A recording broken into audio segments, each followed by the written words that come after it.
Are you a procrastinator? That may be a little bit because you have a problem with wanting to be perfect at things. Get over that. Nothing needs to be perfect. First of all, in today's world of business, we all know that the best way to find success of any size is to do the work, to put it out there, to get feedback, reiterate, put it back out there. Right in that model, we have built into it that you do not have to be perfect. That's great news. All right, so that may not help you stop procrastinating. Today, however, we're going to talk about 6 things that may, if not stop your procrastination, at least get you to get that thing done.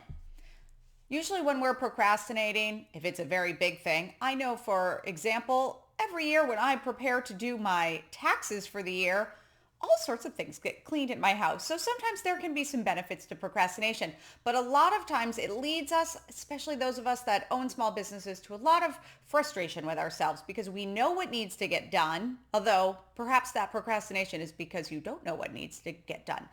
First, check there. This isn't even one of the 6 things. First, make sure that you are not procrastinating simply because you don't know what you're supposed to be doing. A great way to help that is to start looking ahead, planning out a little bit, putting out some goals and some framework for yourself for each month, week, and day. But besides that, let's say we know what we already want to do. Let's say that we know there is a big monster task in front of us. Again, part of that is the planning. Sometimes breaking it down can be helpful, but even then we still sometimes procrastinate. So here are 6 things that you can do to get yourself in gear. The first is to move. Take a walk. In my Doers, Shakers, Makers Facebook group recently, I posed a question. I said, when you are feeling overwhelmed or when things are bad, I don't remember the exact way I phrased it, but the idea was, do you like to put your head under the covers and basically block out everything, or do you like to take action and get moving? And most people said, I need to move.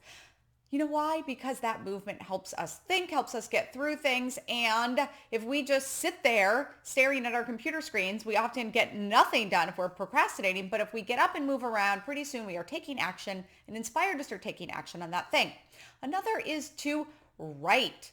What do I mean by that? I mean journaling. The practice of daily journaling, even just simply writing a line or a page, gets you in the habit of working through the problems, of thinking through things. It can be incredibly helpful to you if you procrastinate a lot to be journaling. It does not have to mean that you are trying to work through your deepest problems. It is just constantly be explaining to yourself in your head as you're writing what needs to be done, why you want to be doing it, and the importance. So it makes us resist these ideas a little bit more.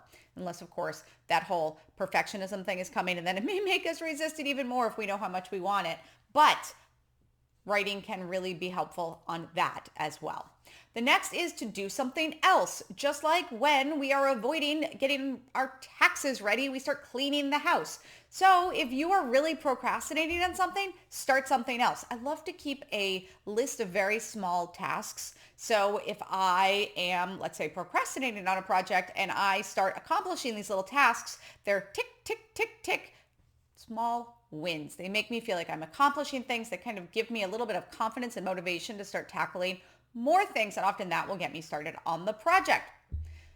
Now we have scheduling it. If you really have a problem with procrastination, you may need to work very hard at carving out a time when you're going to do that. If that is a ongoing project, let's say as I am in the middle of, I've written the manuscript, now I'm editing a book, I had to actually carve out time every day. This is a Jerry Seinfeld thing. He talks about this all the time, but a lot of writers talk about this.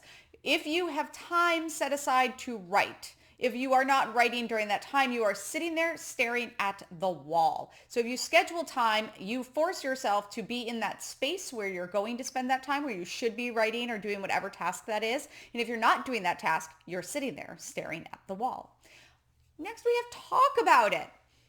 I started talking about this subject actually in the live video in my weekly Facebook live video because I was 2 days past when I should have started the editing process for this book. And I knew that I started procrastinating the first day I was supposed to do it. And I instantly started talking about it to my husband. Why? So he was aware of what was going on. So I could not weasel out of it. I also, the next step, accountability, immediately told my accountability buddy that I was dragging my feet on this. So what happened? Instantly, both my husband and my accountability partner went on alert. They then took it upon themselves to make sure they checked in with me and were like, what are you doing? Why have you not started this yet? My husband and my accountability partner actually talked through it with me and really helped me realize that I was being ridiculous. There was no reason to stop any of the things that I want to be doing simply because of the fears that were making me procrastinate. So if you are procrastinating in something you really want to get done, something very important, or something that you need to get done, like your taxes, try moving. Right. Do something else. Schedule time for it. Talk about it and make sure you set up accountability. One of these may help you. Maybe you need to bundle all 6 at once. It depends on who you are. Maybe none of these work. If so, what does work? Because I know if you're listening to this, you're the kind of person that has figured out how to get things done and how to do things. Reach out, let me know. And of course, come and join us in the Doers, Shakers, Makers Facebook group. It's free. We talk about things like this all the time, and we want to hear from you. Thank you so much for watching. I hope to see you around in the Facebook group and back here next week for another business tip from me, Sierra Bailey of Doers, Shakers, Makers.